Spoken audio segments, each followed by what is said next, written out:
What's up, everyone? It is I, Zarkon, aka 5th Rank Duelist, here with YCS Champ, and he got 3rd place in YCS Minneapolis. His name is Marcus Hayden.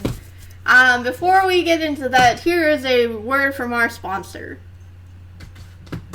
Also, you should check out my Twitch, twitch.tv/5thrankduelist. I record this podcast every Thursday. I stream Tuesdays at 6 p.m. PST, Thursday 6 p.m. PST, and Saturday 2 p.m. PST. So, catch me there and check out my YouTube. Alright, so now let's get into it. So, Marcus, would you like to introduce yourself?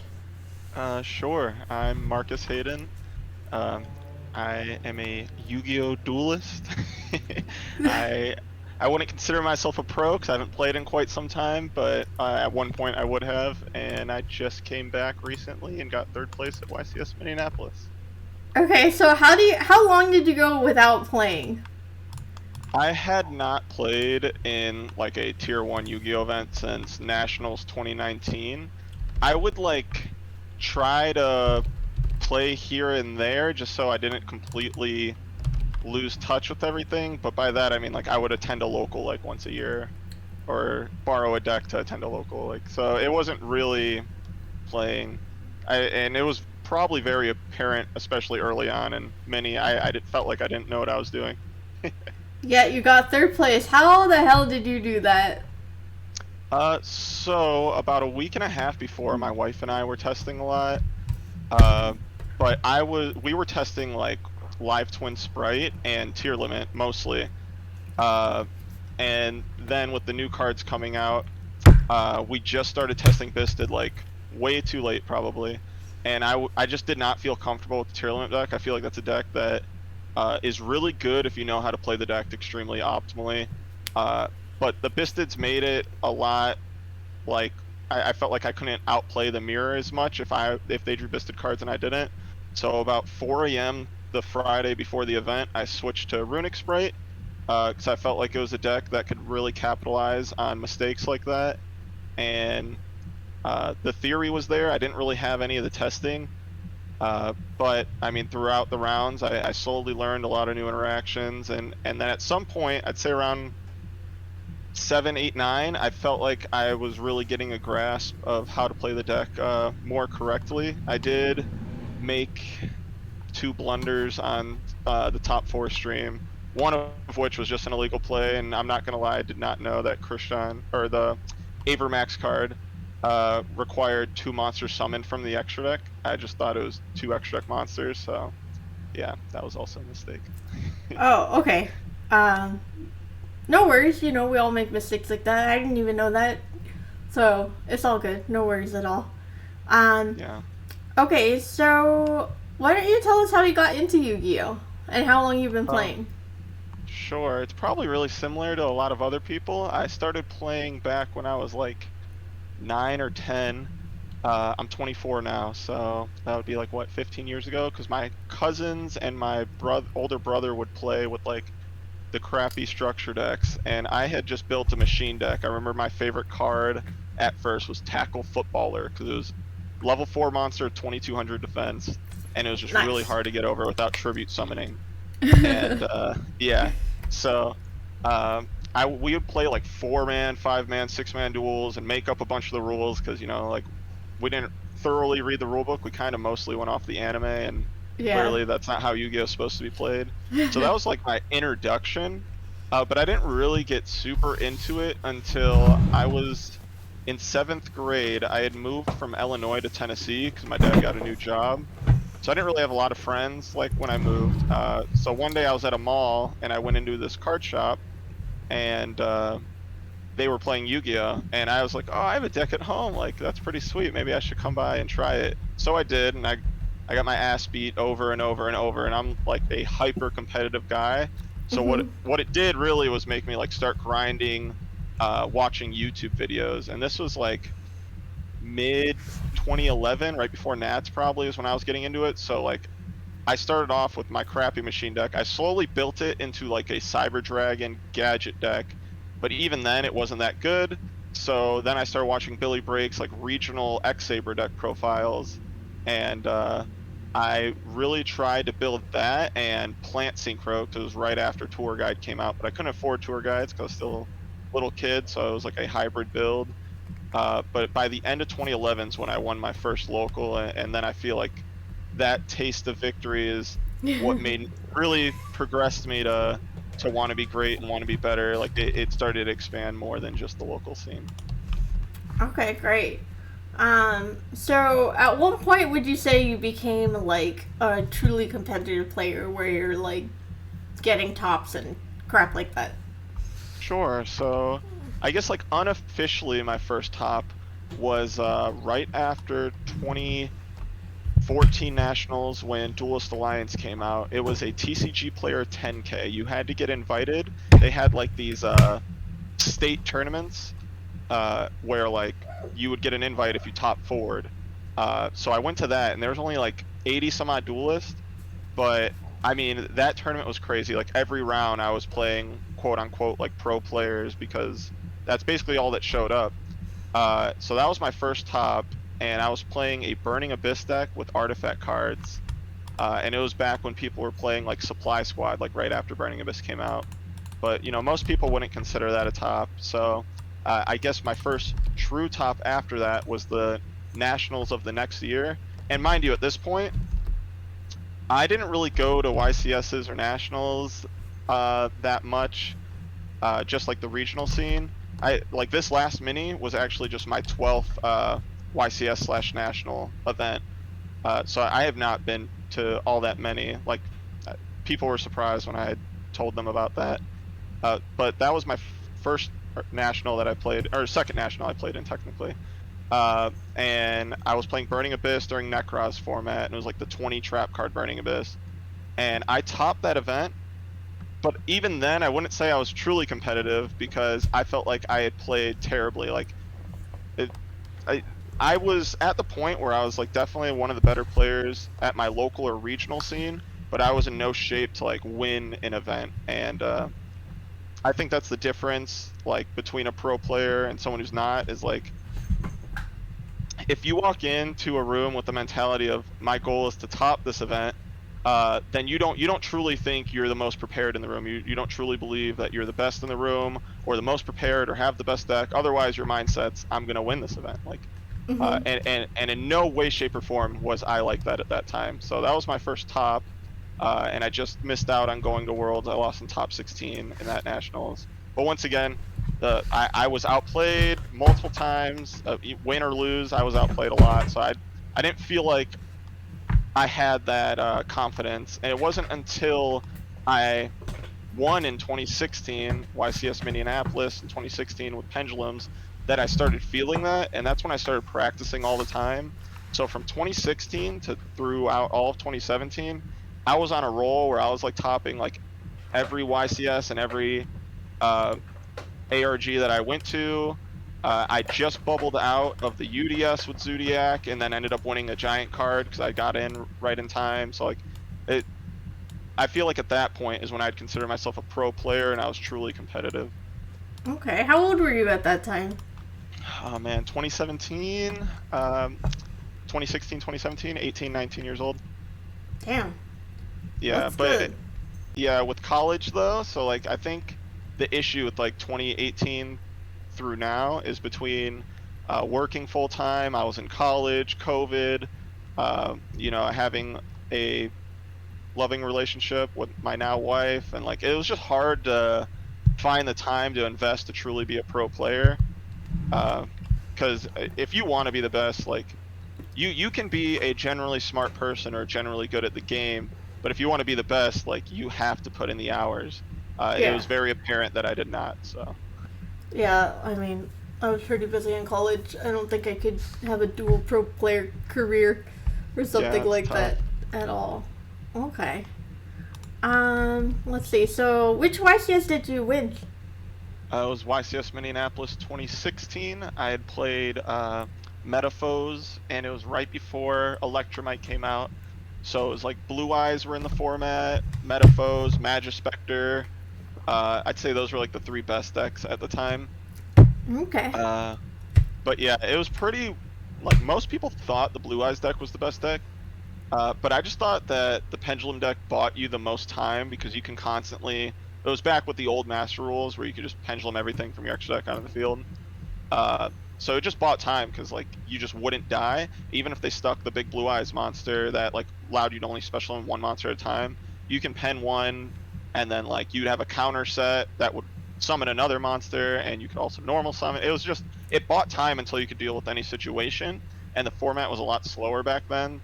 Uh, so yeah, I felt like at that point in time, that was the best deck personally, but. Okay. Yeah, and something else I would like to say is I've never been the best like deck builder. Even back then, when I had won YCS Minneapolis, my deck was like 90% the same to Aaron Furman's deck that just won a UDS like 2 or 3 weeks prior. So and like with this Minneapolis, my deck was like 98 or 97% the same as Joshua Schmidt's winning deck from Utrecht. The only card I had considered like also playing in the deck was Sprind, but I felt like it only really came up in my already really strong hands, and that's why last minute I also decided not to play that. Okay. Interesting. So what made you want to do the YCS Minneapolis? Is it just like you wanted the second top at the same place or something? Oh yeah, I mean definitely the goal of like I have like a little bit of history in Mini, so I've been there once for a regional in 2017 and once for a YCS in 2016, and I had won both of those. So it was like an ongoing joke with some of my friends that like I just can't lose when I'm there. But yeah, Oh, so okay. definitely the thought of like being able to win back to back there uh, was sweet, and you know for a hot second I thought I was gonna do it. Uh, but yeah, as well as I love this game. I love Yu-Gi-Oh so much, and I truly in my gut want to be the best, and wish I could invest that kind of time. And maybe over time as things develop in my life and I can find the time to play more, maybe I could get back to the point where I'm trying to accomplish that goal. Uh, but yeah, definitely grind to compete, and then the chance to win again. Okay. Um. Oh, I just had a question, but I forgot what it was. Oh, do you think if you had more experience, you would have won YCS Mini? Oh yeah, I'm a very arrogant person, so I think if I had more experience, that I would win every event I'd go to. But that's like, I mean, I think that's the mentality you have to have. Like, if you feel like you're prepared, like if you've put in the hours, the preparation, and you already feel like you're at that level of play, I guess, or player, if you truly understand how to calculate risk, if you truly understand like when and where you can find win conditions based on different game states, if you truly understand, what your opponent's win condition is at any given time, if you truly understand how like certain interactions will net you advantage, and there's just like so many. I can list like a million things to be honest, but once you truly understand all those things, it's really just the ability to accumulate knowledge and understand and like see every situation or understand every situation that will propel you to win. I know a lot of people say that deck building is like the biggest advantage in Yu-Gi-Oh, which there are times that is true, but I do think more often than not, the reason you see the same players topping events over and over and same players winning events, like that top four had me, Cody, and Chris LeBlanc, who are all YCS winners already. The reason that isn't because someone's deck's slightly better than the rest. That's my opinion. I think it's because like that I think technical play is still the biggest reason. Unless the only time that deck building becomes the best advantage is when you are playing something that is so wildly different and such a good call for an event or so much better than every other deck and no one else sees it. Then yeah, I agree that deck building can be the deciding factor, but more often than not, I do think it's a technical play thing. Okay, that's fair. Like, that's one thing is that like, it's like a recurring thing where all these like really good players like take breaks and come back and just win. Like Chris LeBlanc took a break too. Mm-hmm. Like he wasn't even playing in 2019, and he did the same thing. So I feel like you guys just accumulated that knowledge that you were talking about, but that took like a lot of time and repetition, right? Like just playing the game and theorizing and things like that. Right. Yeah, I don't think I had that for this last event. I think a combination of luck and like learning things throughout the tournament. Because I played against a lot of tier limit and Swiss. All 5 of my top cut rounds were also against tier limit. So I learned a lot of interactions with Runic against the tier limit deck that I think allowed me to succeed throughout the tournament. Okay. But yeah, Chris plays a lot of Yu-Gi-Oh! That man is going to like every and any event he can right now, and when you have that level of knowledge, that level of drive, and you put in that kind of time, like you should expect to see like great success because, I mean, he's earned it really. So. Yeah, definitely. Yeah, that man loves Yu-Gi-Oh! There's no man that loves Yu-Gi-Oh! More than him. How long have you been playing Yu-Gi-Oh? So I started playing competitively in January 2020, I think. No, 2021. January 2021. Gotcha. Yeah. Right in the midst of COVID. Yeah. Like, I started playing, like, 10 years ago around Dragon Ruler format, but I was, like, really broke. So I was just playing with a Gravekeeper structure deck. And, like, there was, like, one weekend tournament with 8 people where I got second place, and I was, like, really happy. But, like, I had to quit because it was just too hard to play when you don't have money. And then I came back in 2019 with my same Gravekeeper's deck, with, like, all these traps that no one had seen in, like, 10 years. I started beating all these Thunder Dragon players. It was really funny. That's sweet. And then I picked up Salamangreat because, like, Gravekeeper's just... You know, it's obviously not a competitive deck. But it was, like, too hard for me, so I just stopped playing. And then, in the pandemic, I got on Twitter and I started tweeting a lot. And then I got interested in the game again. And then I started my series called The Road to YCS, where it was all about preparing for becoming my first YCS. And stuff. So, like... I don't have many accomplishments. Like, the thing that, like, stands out the most is that, like, I did the Gamers Choice event with 200 people. With the Drytron deck? Yeah. I remember that. Yeah, so I got second. And that was my first non-locals event, because I'd never done a regional or YCS. Oh, that's sweet. Yeah, that's a big step. I honestly, like, those kind of events are definitely, like, the first step. My first regional top was in 2012. I was playing Simon He's Chaos Agent deck, and it was like when windups had just come out. Dino Rabbit was really popular. I don't know if you know that era too well or not. Not much, no. Gotcha. I got my first top 8 at a regional, and I just remember, like, I feel like every time you hit that next milestone, it drives you so much more to want to reach the next one and keep reaching, you know what I mean? Yeah, definitely. Yeah. And then I got my invite to Nats. I got 18th out of 600 people at the San Diego Regional, which I thought was not bad. Sweet. Yeah, it's not bad at all. Yeah. So that was That's almost a YCS-sized event. That would top 32 if it were YCS, right? So. Yeah, that'd be sick. So I felt, like, pretty good about that. And then that's it. I haven't done anything else. So what are the next goals you set yourself? Like top of YCS or top 8 or regional? Like what's next? I want to top a regional. I think that's super doable. Like, I think I can, like, for sure top a regional. Because, like, even that San Diego one, like, I was very close.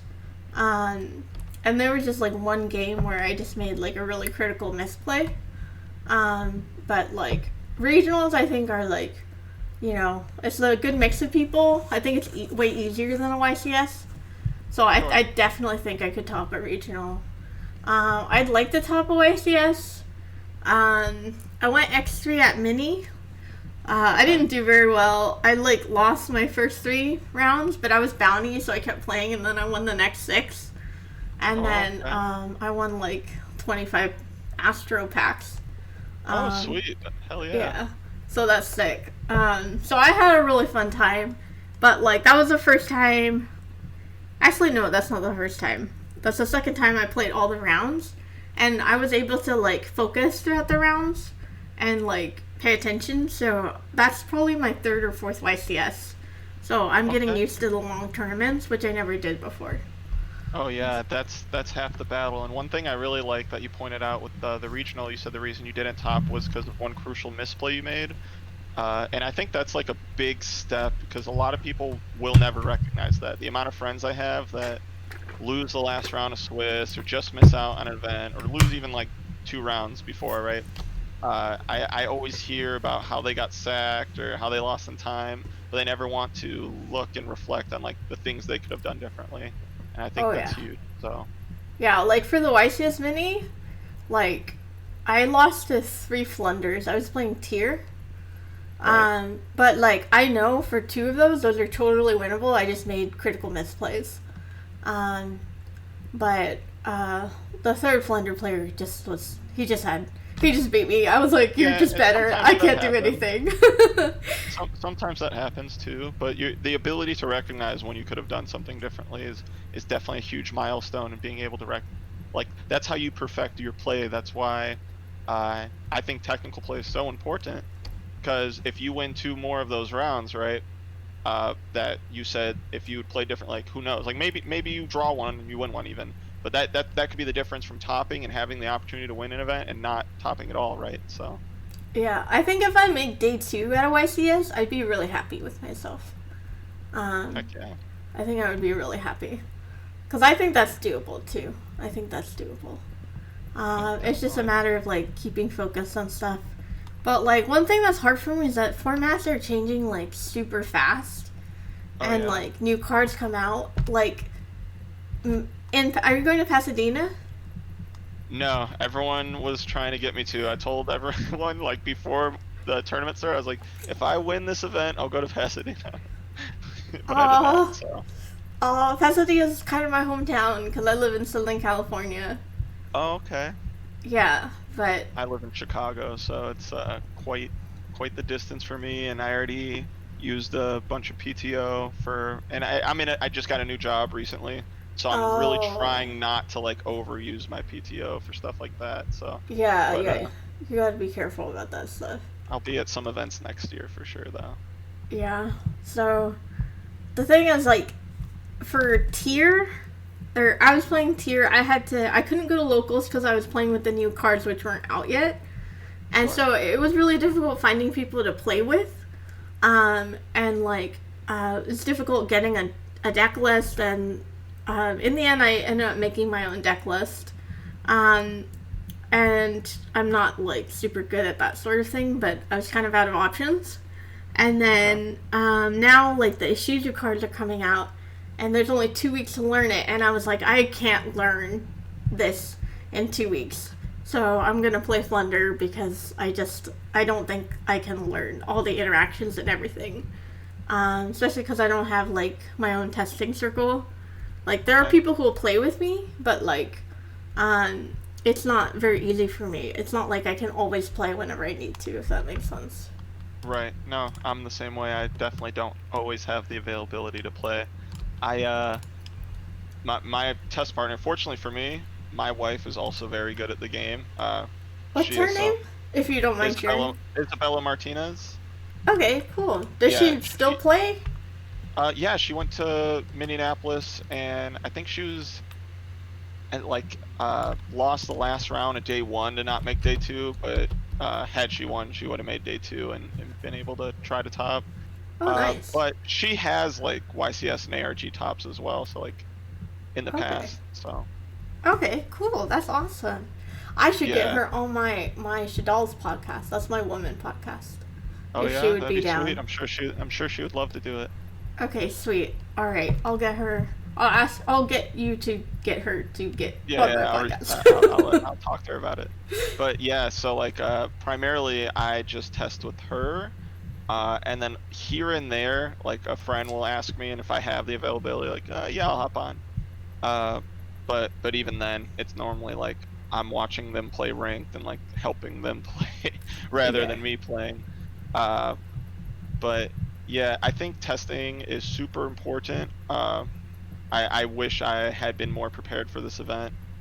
Uh, and for you wanting to play the Flunder deck instead, that could be a good choice if you accept that you don't have the time to do it. You accept your ignorance and you decide to play something that you can attempt to counter it because you understand it better. But regardless, I would say you still probably need to learn at least at a base level what the Ishizu cards do and stuff, because Okay. you're going to be playing against them a lot, right? So Yeah. even if you're not mastering how to play the tier limit deck with them, you need to, at a base level, understand how to counter them and how to play into them.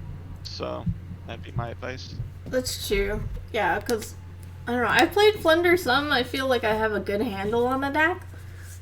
So it's more like learning the interactions and Right. things like that. But yeah, like I get a lot of coaching from Cody. Oh yeah, Cody's very good.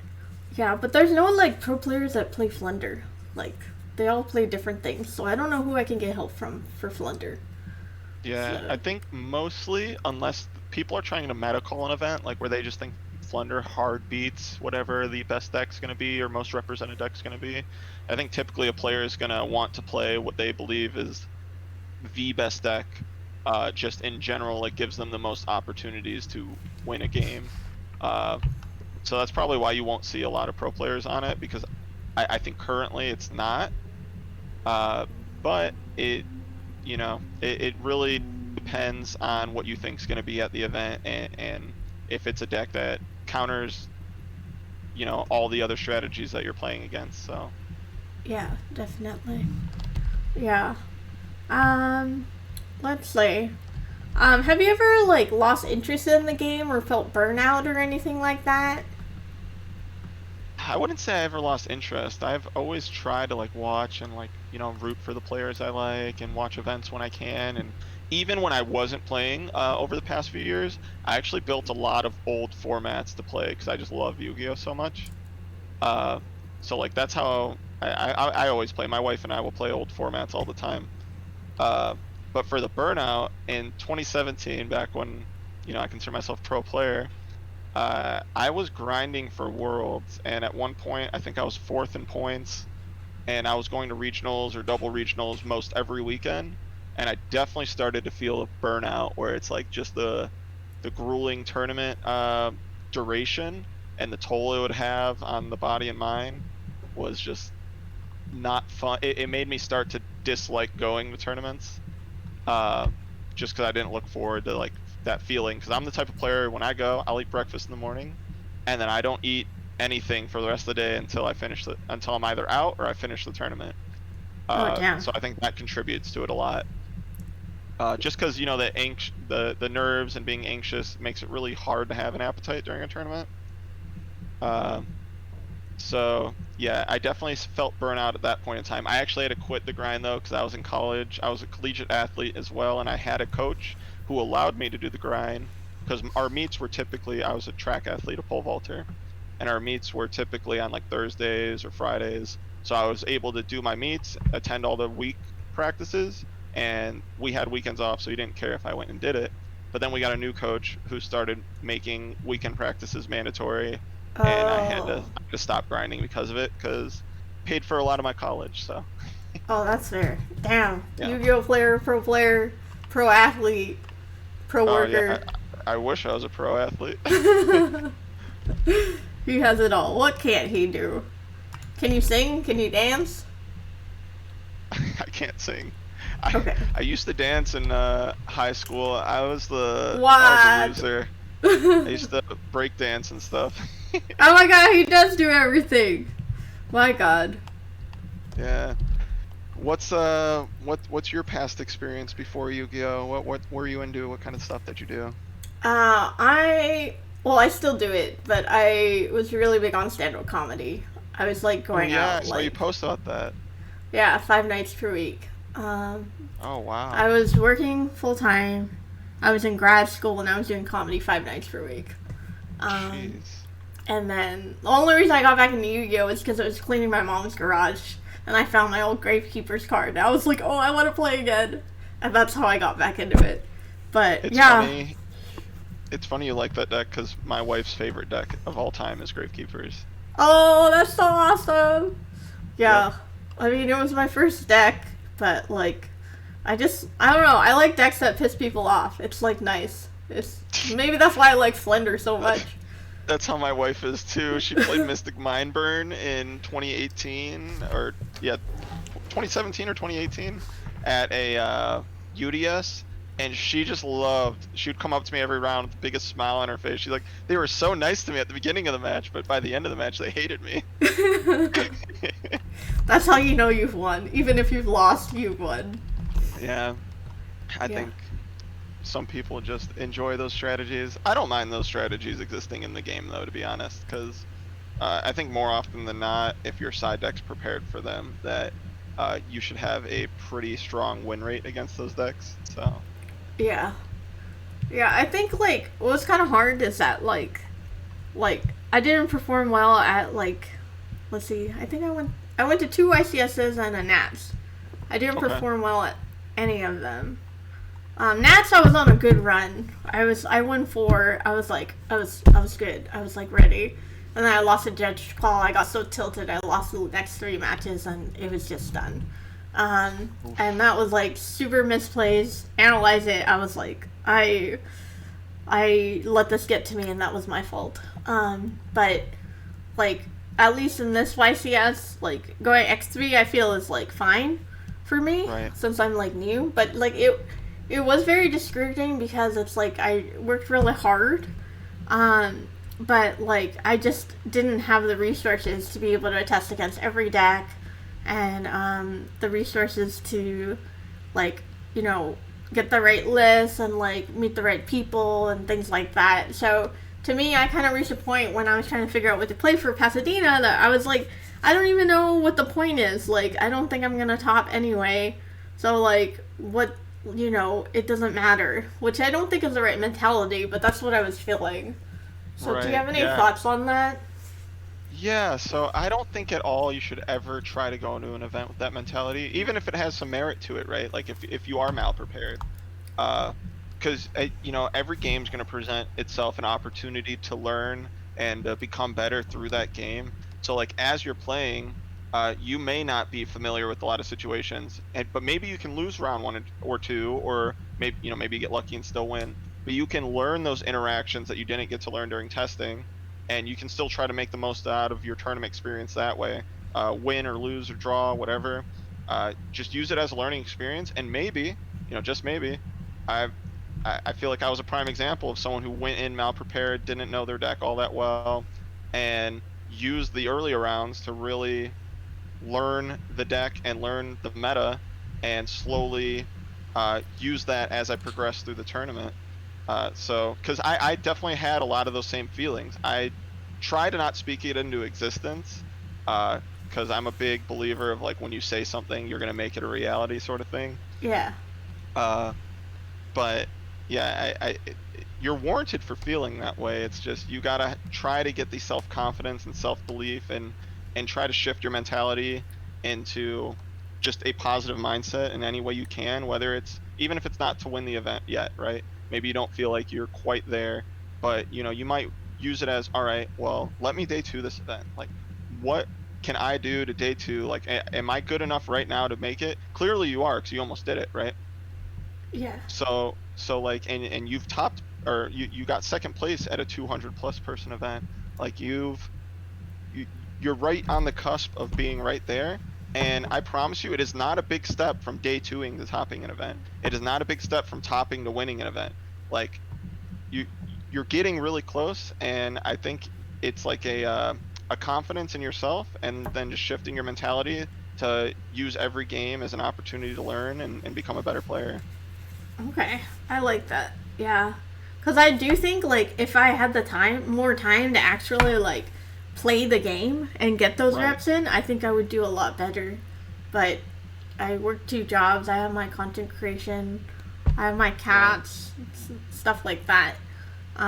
So that's just hard. But I do think, Yeah, like, no. you know, like my old job, I work from home. So, like, I would do work and then I would play DB. But like at that time I Right. played Drytron, you don't need an opponent to learn how to play Drytron. You can do it all in solo mode. So that's Going how I for learned the sure. deck. Going first, I agree. Well, Uh, yeah.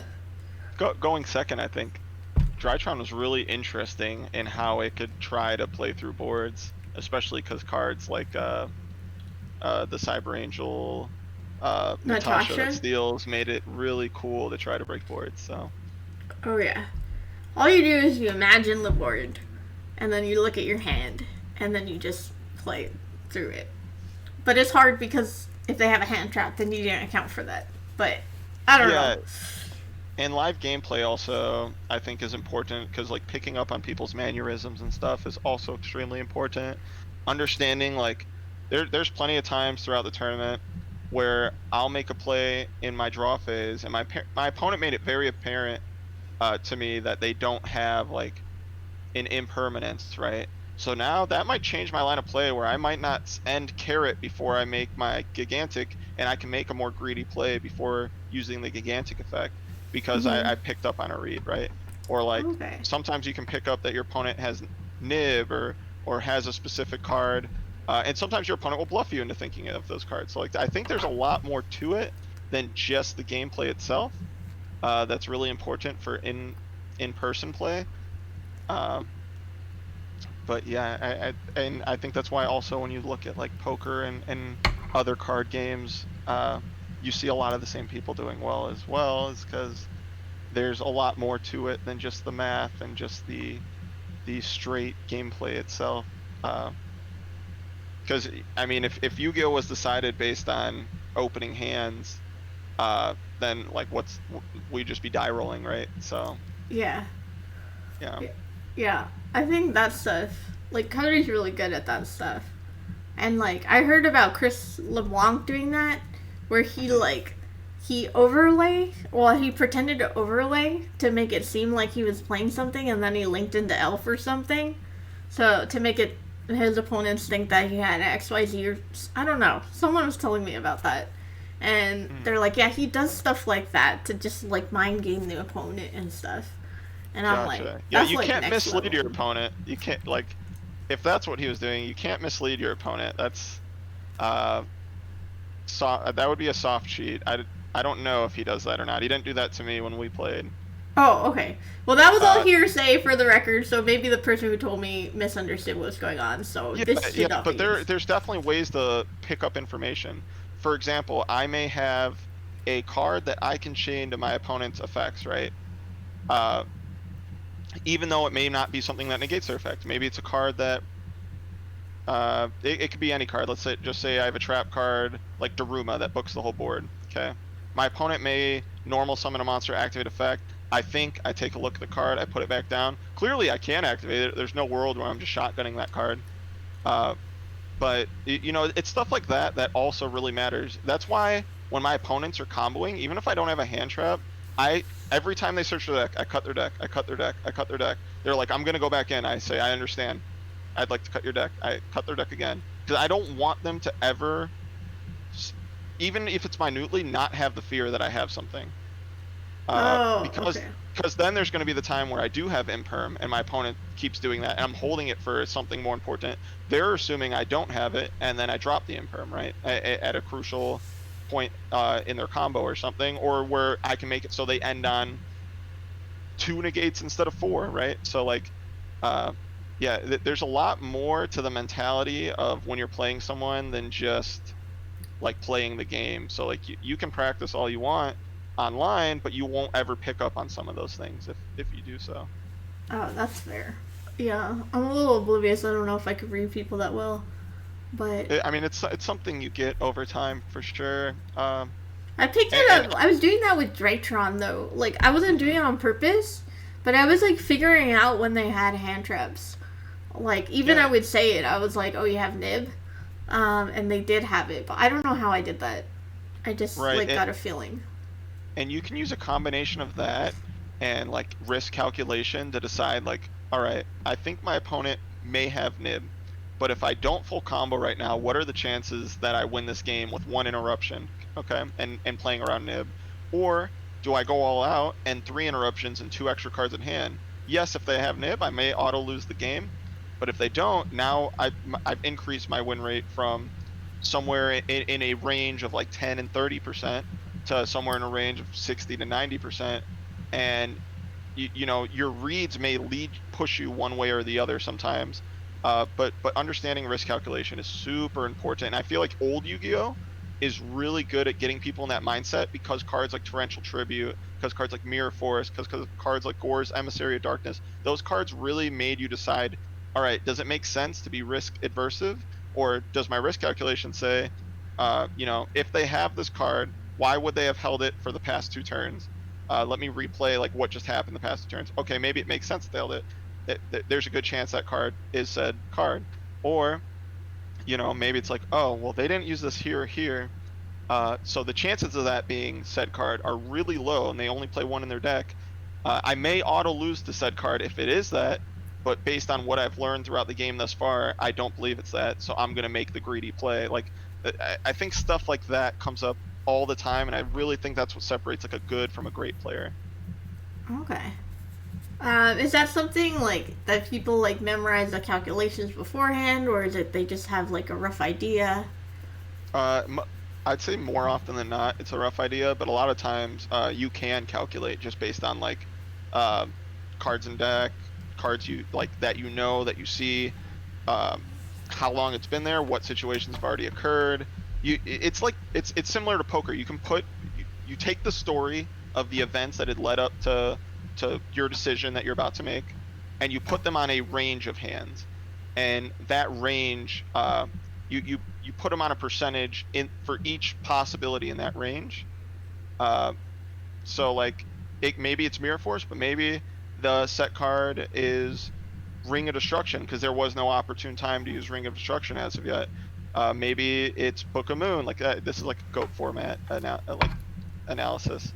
But it's just putting on a range of cards that it could possibly be. And a lot of times, if you take a pool of cards, you can X out what cards you know it's not, and therefore you can limit it to a smaller pool of cards, and that's the range that you're focused on. And then you just decide, well, how many of these cards do I lose to? Does it make sense to try to play into this card? Does it make sense to wait? Because, you know, if I'm ahead 3 cards, is there an advantage? Like, is there any way he draws into a way where he's catching up in card advantage, or he has the opportunity to steal the game? It's not very linear, so I probably sound like I'm just rambling, but these are the kind of thoughts I have as I play. So Okay. I know one thing I like to do is I look at like deck profiles, even if I'm not playing the deck, just because I want like a rough idea of what ratios people play. So like whenever I'll go over replays with Cody or something, he'll like pause and he'll be like, "Okay, what do you think the sets are?" And then most of the time I'm able to be like, "Oh, that's like imperm, that's smashers, or that's that, or something like that." Um, so that's not really like I guess calculating it. It's just trying to get familiar with deck lists and stuff. yeah, no, and that's also important. I think that is very important when you do want to calculate, right? Like if you know what a typical Flunderies deck looks like, you know typically the traps or quick play spells they may be playing, and they have 2 set cards. You can kind of put them on what those 2 cards are oftentimes because you've you look at the range of possible cards it can be based on Flunderies decks that you've seen in the past, right? And then you decide, okay, what makes the most sense based on the situation that we're in. So I think that very much does matter when you're doing those calculations. Okay. What is the best advice you've ever gotten? That I've ever gotten. Oh man, that's a good question. I've never been asked that one before. Oh, it's a Uh, standard question. oh yeah. Um, hmm. I think the best advice I ever got, and whether he knows it or not, is I was playing Jeff Jones 2 weeks before the YCS I won in 2016 in Indianapolis Regional.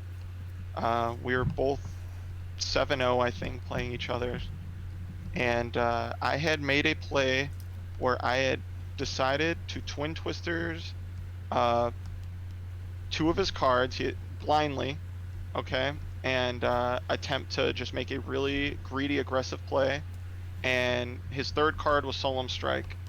and I had asked him, is there anything like I did wrong? Because like I wanted to learn. Like I was so obsessed with I'm always doing something wrong, and like Mhm. I clearly made the incorrect play because I blind used a card I shouldn't have blind. I could have tried to bait out one of the traps first. Like if he has 2 strike set, he may use one earlier and save one for a pendulum summon. And if he uses one early and then I twin afterwards, I was like, oh well, maybe that's the case. But what he had told me after the match was, I don't think you did anything wrong. I think you played it perfectly, and he told me not to be results oriented. Like because I had lost the match based on my decision, like I could have played it differently, but more often than not, had I played it the other way, and he plays correctly, right?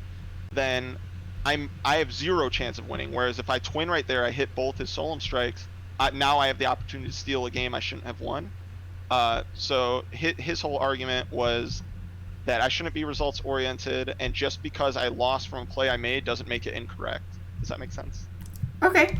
Yeah, I think that's good. Walter, because I play with Walter a lot too, and he always talked about like you don't want to be results oriented. You want your decisions based off like theory, um, which like I mean honestly like it sort of makes sense, but it also sort of doesn't make sense because like theory is one thing, but isn't practice another. Like, don't you want to learn from your games?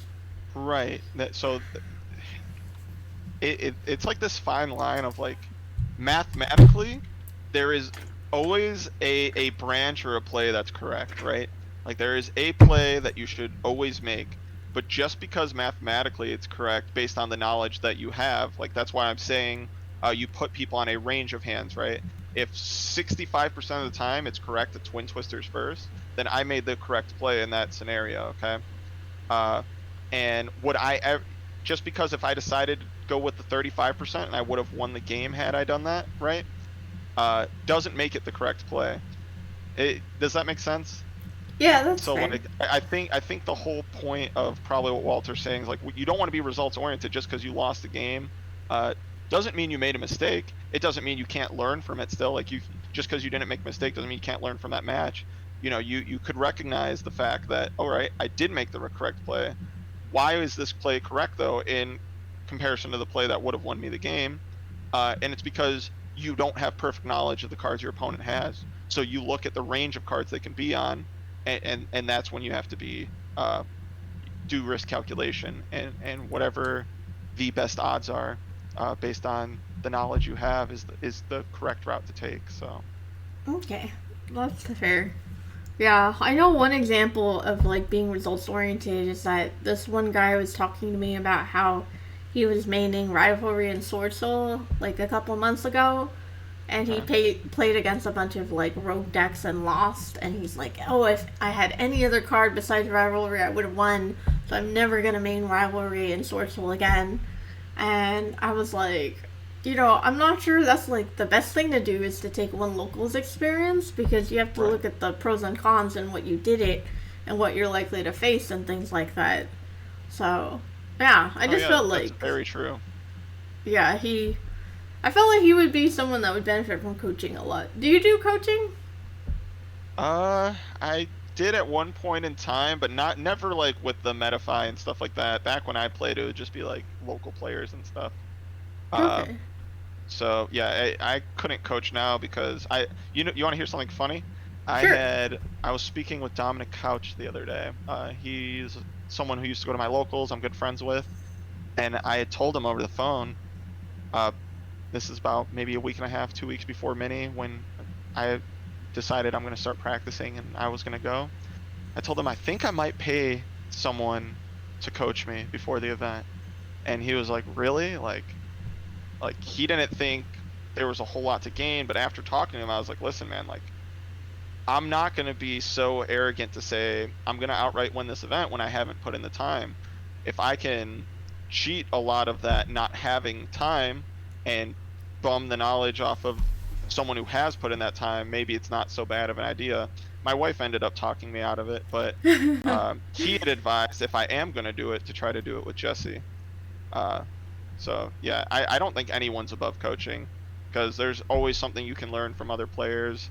Uh, and there's like there's always someone who's better than you at something. It may not be the entire game as a whole, but someone like there are so many players that are far better deck builders than I. Okay, and I have so much I can learn from people like that. And even at one point in time when I was grinding, uh, I almost just borrowed decks from teams I was on, and I don't mean like physically borrowed. I mean like deck list. Uh, because I just accepted that was my weak point. If they put in the time to figure out these decks and truly like when they explain it to me, the theory behind it, if I believed in the theory behind it, then I would take it. A lot of times I'll disagree with some things and I end up not. But yeah, I do think that's just another skill, and there's other skills as well that you can learn from people, even if you believe you're a better player. So I don't think anyone's above that. Yeah, I really like coaching. I like coaching for a lot of people just because, like, I don't know. I find it interesting to see what different players say, type of Sure. thing. And, like, different coaches have their different expertises, and sometimes I feel like, I saw Jesse. Jesse's not coaching right now, I don't think, because he's busy. But I had Jesse. Mostly I go to Cody, but if he's busy, I've tried other people. And I just find it to be, like, very helpful because it's, like, I can't expect to learn everything on my own. It's kind of like a shortcut, you know? It's like someone else has put in the work. They have this insight they can just give to me for, like, Yep. $30. And then, it just helps me out a lot. Or, like, I get a list that way or something like that. So, I'm a very big fan of for coaching. sure. Yeah. No, I agree wholeheartedly. I remember before Lightning Storm got printed, it was like $100 or something like that. And I was playing against some guy, and all my monsters were in defense. And then he activates Lightning Storm, and I said, okay. And then he's like, why aren't you sending your monsters to the grave? I was like, they're not in attack position. And he was like, what? And so I feel like Yu-Gi-Oh players like put in so much money into cards, but they don't actually know what they do. I feel like you should just put it into coaching type of a thing. Oh yeah, no, I mean I agree. Like if your goal is to be competitive at the game, then I agree wholeheartedly. I I'm not above it at all. If I were to go to another event in 3 months and I didn't practice at all, I would definitely consider it. So Okay, cool. All right. So we have a few minutes left. Would you tell us what your favorite card is? it's XX Saber Fultrol, but a close second would be Magispector Kieran, because the event I had won, that was like the main thing you try to get out and go for, and it was a very powerful card, especially at that time. But XX Saber Fultrol, because I'm just a huge X Saber fanboy, and that card looks sweet. Nice. I like Yeah. that. What's your favorite card? Draco Nids. I have a Oh, giant really? Draco Nids. Yeah, I mean, Drytron. That's like my favorite deck. I just have such a Drytron's bond really with cool that deck. Like, that's where I got my Nats, or invite, and the second Right. place thing and stuff like that. I think Draco Nids is such a dope boss monster. He's so, like, thick and, like, has cool effects and things like that. So So yeah. you'd say that deck's your favorite deck as well? Yeah, I say so. Cool. Well, I don't know. I really like Gravekeepers, but like it's like if Gravekeepers became competitive, I would definitely play Gravekeepers, like hands down. So Gravekeepers Oh. has a special place in my heart, but yeah, it would be Drytron. Okay, for sure. But I like Tyr a lot too. Oh yeah, that deck is really cool, but I so I'm very much I enjoy playing control decks and like decks that I try to out resource my opponent. However, typically I don't believe in play styles. Like I don't think it's like, oh, this fits my play style, I should play this deck. I believe that there's a best deck to bring to an event, and that's the deck you should play. But the only time I think play styles are okay is when you admit you're ignorant to being able to play the best deck. So that's the reason you choose to play another deck. That's why I told you your decision to play Flunder, I think it's completely fine, because that's exactly what you said. Is like, I don't have time to learn the Ishizu cards, therefore I'm gonna even though you probably recognize like a tier limit Ishizu deck's probably the best deck, right? So Yeah. It's like I hear about it going to like Chain Link 11 and like game one's lasting 40 minutes, and I'm like, I can't deal with that. But I don't know, because I was watching PAX tournament. Well, it wasn't PAX tournament. He was streaming a tournament with some pro players that was funded by Decade. And, like, I saw Hani versus some Flunder player, and he just, like, murdered the Flunder player. He had, like,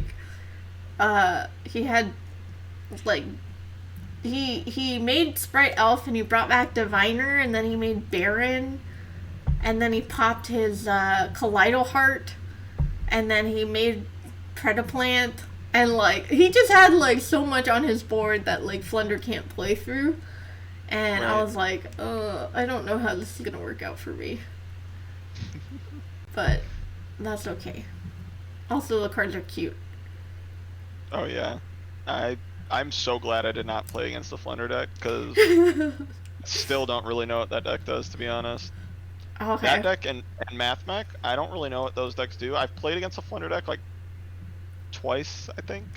And, I know they just trigger more normal summons, try to end like Barrier Statue plus like an M-Pen in hand and trap or whatever. But typically, like, I do not know any of the niche interactions with that deck, so I'm very glad I didn't end up playing any of those in my tournament experience. And the MathMech deck I played against once.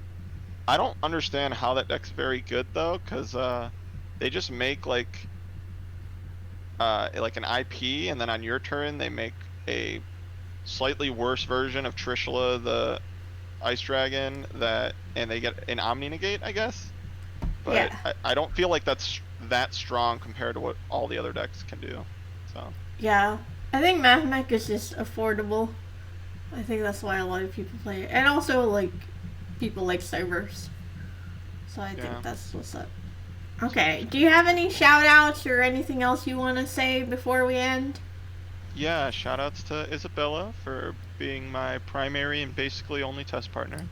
Aww. Shoutouts to my buddy Kyle. He helps me get cards like all the time, and he's also just like one of my best homies. So he's awesome. I love that guy. Shout out to the store that sponsors me. It's actually just a bunch of friends that used to go to locals with me when I was younger. And now they own a store, so they just kind of do it out of the good of their heart to help me out, because like I hadn't played in years. You know, there's no reason for anyone to sponsor me or help me out, but you know, they're just great friends, and the fact that they did that's sweet, and I love those guys. And then that's all off the top of my head. I'm sure there's a lot more people, but okay, great. All right. So remember to catch me on Twitch, Tuesdays, Thursdays, Saturdays. You can catch these podcasts live and not like 3 months late, because I'm very bad at uploading to YouTube. Like, comment, subscribe, check us out on Spotify, Apple Podcasts, etc. And we are going to have a duel, so catch that on YouTube in like 3 years. Alright, see you later. Bye bye. 3 years.